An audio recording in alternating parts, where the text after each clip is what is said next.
हवा में एक अजब गूंज थी, कदमों की चाप थी, सुर्ख परचमों की लहराती लकीरें और बंदूकों की घन गर्ज।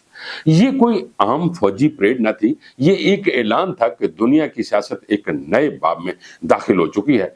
स्टेज पर तीन किरदार नुमाया थे, चीन के सदर शी जिनपिंग, रूस के सदर व्लादिमीर पुतिन और शुमाली कोरिया के रहनुमा कम जोंग उन। दुनिया के दीगर ममालिक के नुमाइंदे भी वहां मौजूद थे, मगर इन तीनों की मौजूदगी ने मंजर को एक अलग ही रंग बख्श दिया। ये वो लम्हा था जब मगरिब के ईवानों में सुकूत तारी था और मशरिक अपनी कुव्वत का मुजाहिरा कर रहा था। शी जिनपिंग की तकरीर इस तकरीब का नुक्ता उरूज था। उनकी आवाज बीजिंग के आसमान पर गूंजी कि दुनिया को फैसला करना है, अमन चाहिए या जंग।